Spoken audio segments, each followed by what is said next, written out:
e já faz muita diferença.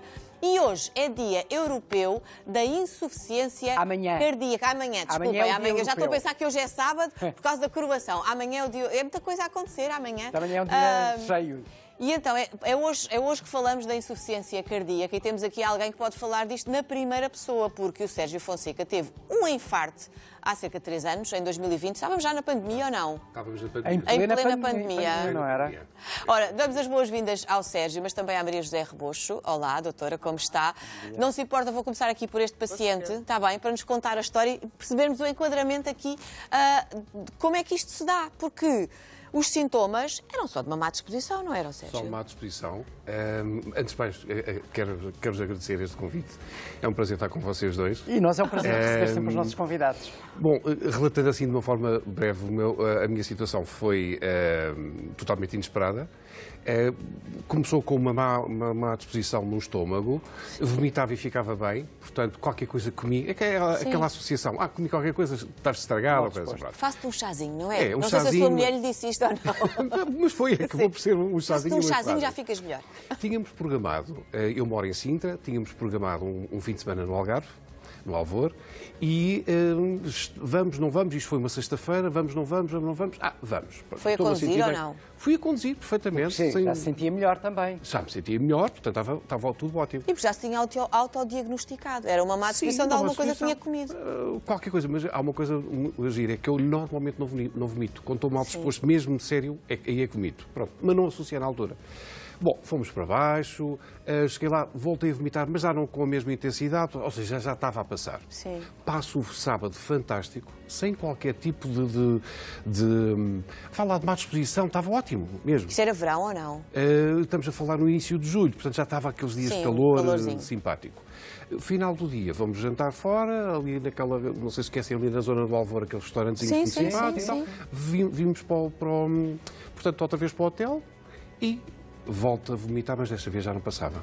Sim. Primeira coincidência feliz, do outro lado estava o Hospital Particular do Algarve, eu fui a pé com a minha mulher, pedimos já à minha sogra, porque isto foi um fim de semana de família, combinado com os meus cunhados, e foi a pé para o hospital. Só entrei eu, estamos em plena pandemia, só entrei eu, aparece-me um médico no vinho, quase de certeza acabadinho de sair da faculdade, olha-me de sério e tal, ao fim dos primeiros análises, aquelas primeiras análises, não, está aqui qualquer coisa, vamos fazer que é um eletrocardiograma. Então, espere só aí um bocadinho.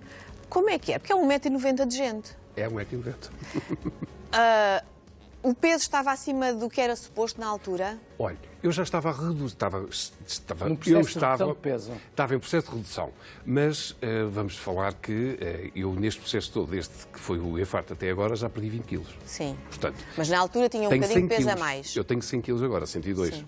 Portanto, na altura tinha 100 quilos. Mas bem distribuídos também. É um homem alto. É um homem alto. Ó Sérgio, fumava? Já não fumava há muito tempo. Há 11 anos que já não fumo. Fazia desporto? Não. Vamos dizer que não. E foi isso tudo que disse ao seu médico, àquele médico que o recebeu? Sim, mas ele não associou, não fez logo essa associação. Ele achou qualquer coisa estranha. Ele notou que havia qualquer coisa estranha nesse eletrocardiograma. Era? Mandou fazer um eletrocardiograma. Assim que acaba o eletrocardiograma, eu tenho não sei quantos enfermeiros, médicos, tudo volta de mim. Estamos a falar que é uma entidade privada, portanto foi aqueles processos todos depois da companhia de seguros, de entrar, entro para o bloco, a primeira coincidência, a segunda coincidência logo para o bloco operatório? Sim, senhor. Para fazer o quê? O cateterismo? O cateterismo. Tentaram por cima e por baixo, uma angioplastia, por aí fora, e tiveram de volta de mim quase 3 horas. Estamos a falar, então, de um caso já confirmado de insuficiência cardíaca. A insuficiência cardíaca dá-se quando? Se tivessem conseguido limpar as artérias, eu agora não tinha insuficiência cardíaca. Ou seja, o que estava a acontecer naquele momento era um infarto. Um infarto, um entupimento da... Então agora deixa-me perguntar aqui à doutora Maria José Rebocho, o que é o infarto? O que é que acontece no nosso corpo para acontecer o infarto? Antes de responder, tenho que agradecer em nome da Associação de Apoio aos Doentes com Insuficiência Cardíaca e só acrescentar mais uma coisa, a Associação faz hoje 7 anos. Então hoje é dia de celebrar também. É dia de comemorar, porque o dia, todos os países podem escolher um dia para considerarem o dia da insuficiência cardíaca. A Sociedade Europeia determina a semana porque não pode terminar um dia, imagino que caía em cima de um feriado nesses países. E depois o país é que decide. Portanto, a definição de que é amanhã o Dia Europeu da Insuficiência Cardíaca é relativo, não é? É relativo. Pronto, vai ser mas para nós. Hoje faz 6 anos que a Associação existe. Associação. Então, o infarto. Fez muito bem as perguntas ao Sérgio, ele disse que tinha deixado de fumar, mas fica sempre lá. O tabaco. Um lastro, não é? Não lhe perguntou quantos cigarros é que ele fumava. Não, também não quis entrar assim nessa intimidade. Mas é um fator de risco, é dos mais importantes. Agora o clima começa também a ser um fator de risco importante. Sim. As temperaturas extremas, o frio, o calor, também podem até alterar a tensão arterial habitual. E mesmo está considerado que também é um fator de risco. Sim. Mas o infarto, o que é que acontece no infarto? Nós temos aquelas artérias que vão para o coração, as artérias coronárias, e infelizmente acontece quase sempre na artéria maior do coração, quase sempre não, mas com grande frequência, que é que vai irrigar o ventrículo esquerdo, que é o maior e é o mais importante.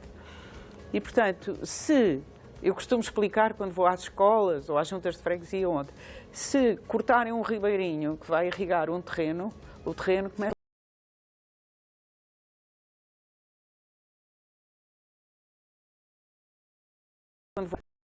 Se ficar cortado permanentemente, tudo morre. Se rapidamente alguém abrir a passagem da circulação da água para aquilo, recupera-se rapidamente. E foi isso que fizeram com o catrismo. É isso que acontece. O Sérgio vai 24 a 36 horas depois, não é? Com isso tudo. Portanto, ele já tinha tempo, infelizmente, para haver um infarto, para haver uma necrose. Lembram-se dos princípios de infarto? Sim, não é? No início é tudo uma má disposição, cansaço, se calhar. Enfim, temos que pensar que é um bocadinho também a exceção. O sintoma mais frequente é a dor pré-cordial. Sim, mas a exceção até porque aqui há quase um efeito milagre, não é? Isto tinha tudo para correr mal e correu bem. Correu bem, mas ele ficou com infarto e ficou com insuficiência cardíaca, porque vai a insuficiência cardíaca vem do infarto. A cardíaca vem do infarto. Porque há uma zona do músculo, quanto maior for a zona do músculo, portanto, quanto maior for a artéria que vai irrigar aquela zona e que está entupida, e quanto mais tempo estiver entupida, como é evidente, isso é como o terreno seca, isso morre. Sim. Claro. Morre e há necrose, o que nós chamamos de necrose. E é daí que vem a insuficiência cardíaca? Porque essa parte depois não vai contrair. Não se reabilita. Eu mesmo, se nós se tivermos uma cicatriz, a pele fica diferente. Fica uma cicatriz, não é? O músculo fica sem ter a sua função de contração. Agora, estes sintomas de os vómitos, e eu sei que há até pessoas que têm refluxo e que sentem que há ali uma ideia de refluxo, mas diferente, não é? O que, se não estiverem informadas, nunca se apercebem que podem estar a fazer um infarto. Quando nós fazemos as histórias a alguns doentes, e eu que trabalhava com os doentes já no pré-transplante cardíaco e no pós-transplante, portanto, apanhávamos essas histórias, os doentes contavam, eu achei que era um refluxo pior. Mas há outros que têm claramente a noção, o refluxo é mais um ardor, é um ardor retroesternal, como nós dizemos, atrás do externo, e eles às vezes têm a noção e dizem, isto não é refluxo. Isto é uma dor diferente daquilo que eu tenho quando é refluxo. E foi isso que o próprio Sérgio sentiu também, que estava a ter um refluxo ou uma dor de estômago uma estômago diferente, completamente. Eu associei sempre ao estômago. E relembro, eu tenho 4 cursos de socorrismo. E 4 cursos de socorrismo e nunca nada disto. Eu, inclusive, socorri pessoas no meio da rua a terem infarto cardíaco, um infarto. E depois que chegava o INEM, passava a pessoa, pronto, ficava... Mas chegava a fazer massagem cardíaca? Fazia massagem cardíaca, portanto, quando o INEM já chegava, isto aconteceu-me 3 vezes. Uma delas até foi ao pé da antiga... Por isso é que salvou, porque ajudou a salvar outras pessoas, não é? Esta vida o karma é assim uma coisa que pode ser muito boa também. E tive uma sequência de coincidências muito felizes. Eu depois tive que ser teletransportado porque não podia ficar no Algarve. O Algarve não tinha condições para mim. Teve que ir para Lisboa? Vim para Lisboa por causa do professor Batista, que estava na altura que foi ele que esteve de volta de mim, que teve são 20 anos ou mais de Santa Cruz. Vim para Santa Cruz. Foi uma feliz coincidência porque também foi domingo. Havia, digamos, lugar nos cuidados intensivos e até o próprio piloto do helicóptero é primo de um amigo meu. Toda a gente escreveu um livro. O universo se reuniu e se reuniu. Ó Sérgio, mas hoje vive com insuficiência cardíaca por causa disto, não é? E como é que se vive com insuficiência cardíaca? Simples. A melhor atitude que nós devemos ter é aquilo que era exceção passou a ser regra. Ou Como seja, por exemplo? comer melhor, dormir melhor, ter atenção aos pequenos sinais, ter constantemente a monitorização dos tais fatores de risco que a doutora Maria José já enunciou aqui alguns, estar permanentemente atento ao nosso corpo. Mudar os hábitos de vida, digamos assim, um pouco mais saudáveis. Até quem não consegue fazer exercício, tentar fazer algum movimento, Caminhar. não é? Porque há pessoas que não conseguem fazer exercício, aquele exercício Toda a que se gente pede. pode fazer exercício. Sim. Nem que seja, nós temos umas aulas que passamos por Zoom, a associação tem, nem que seja levantar sacos de fazer arroz, movimentos. quilos de Nós temos aqui sempre alimentos, muitas garrafas aulas de água. exercícios para quem não pode ir ao ginásio e há sempre Claro, o exercício possibilidades. tem que ser adaptado, não é? Sim. Mas há uma coisa importante e que é um pouco a pergunta que fez ao Sérgio. É que quando se diz a uma pessoa que tem insuficiência cardíaca, nós, se quisermos, fazemos a definição. É uma doença crónica que não tem cura. Sim. Mas tem muito tratamento e ultimamente tem havido muitos uma recursos de investigação. tratamento, não é? Há muitos recursos de tratamento. Aquilo que é mais importante quando nós dizemos a um doente que tem insuficiência cardíaca, ele não pode pensar, sou um desgraçado. Sim. Não, ele tem que enfrentar, tem que se tentar informar.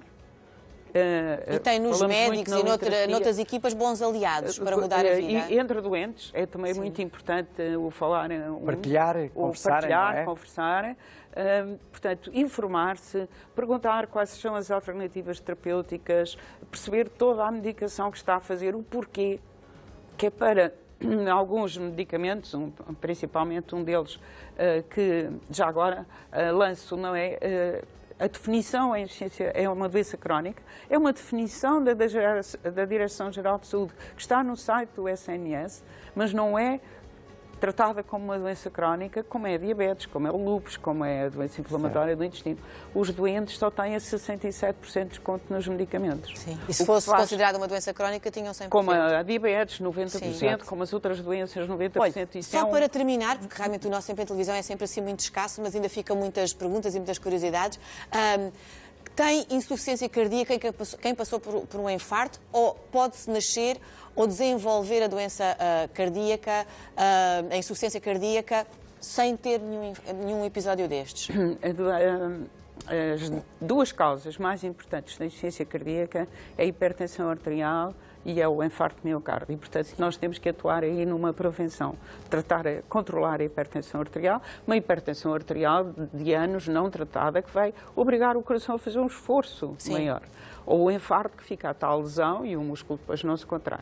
Mas há doenças congénitas que vão provocar essas alterações. Pode passar de família para família, não é? Neste caso, sim, algumas delas são hereditárias, mas não quer dizer que sejam hereditárias, não é? Há doenças que já se nascem, que são sujeitos a várias cirurgias e que depois, felizmente, sobrevivem o suficiente para chegar aos 30 ou aos 40 anos e poderem vir a precisar de um infarto. Há outras patologias congénitas que levam a grandes arritmias. Mas como há uma grande parte da população que vive com a tensão arterial alta, não é? Esse deve ser também o foco das pessoas. E nós sabemos, só para fechar, que as tais alterações climáticas, entrarmos agora num período de mais calor, às vezes isso faz transformações na sua tensão arterial de base de cada pessoa e é preciso também ajustar, olhar para isso e ajustar os medicamentos nesta altura do ano. Mas é preciso uma adesão à terapêutica. Porque as pessoas têm hipertensão arterial, hoje a tensão está boa. Pois está boa, porque tomou os medicamentos e às vezes toda a também semana, não toma. A pobreza condiciona muito o facto das pessoas comprarem medicamentos que precisam para todos os dias, mas que às vezes têm que cortar em qualquer coisa e cortam nesse tipo de medicamentos. Às vezes cortam naqueles que não devem cortar. Porque preferem comprar umas vitaminas, uns suplementos que não são comparticipados de care. Sim. Podem fazer falta, mas o da tensão arterial não se pode cortar. Mas a medicação da tensão arterial, temos muita medicação que já há genéricos, já estão a €1 ou €2 a mais baratos. Quando falamos na medicação da insuficiência cardíaca, são os medicamentos novos. Sim. E dois dos medicamentos novos, mais recentes, um encargo muito grande, que modificam no fundo, a evolução da doença, melhoram a qualidade de vida, diminuem os internamentos e melhoram a sobrevivência. Portanto, aqui está-se a poupar imenso dinheiro. Os internamentos é que são caros, Sim. não é? Portanto, são caros ao Estado, às pessoas e também à saúde mental das pessoas, à saúde mental, exatamente. Das exatamente. famílias. Quando eu já falo nisto é porque andamos nesta luta para convencer que o doente tem que ter acesso aos medicamentos. A hipertensão são relativamente baratos, não é? Isso não dá. Mas tem que ser. Ai, doutora, tenho o coração aos saltos. Tenho que ir para o Miguel. Estão-me a pressionar. Pronto. E esta conversa é demasiado interessante e eu não sei como é que é de cortar. Sérgio, muitíssimo obrigada. Muito obrigado. Doutora Maria José, muito obrigada. Tem com outras pessoas que estão na mesma situação, que sei que fazem essas conversas. Faço, colaboro com o Hospital de Claro, Santa Cruz claro. e com a ADIC. E faço a minha parte. Devemos ser um E bocadinho aproveita esta solidários segunda vida que o milagre lhe deu, É verdade, não é? É verdade. Muito obrigado. Obrigado, Muito Sérgio. obrigada. É uma Obrigado, maneira de Maria José. enfrentar a doença. É Exatamente. mesmo, é mesmo. completamente. Ora, Miguelinho. Como é que andas, meu voluntário?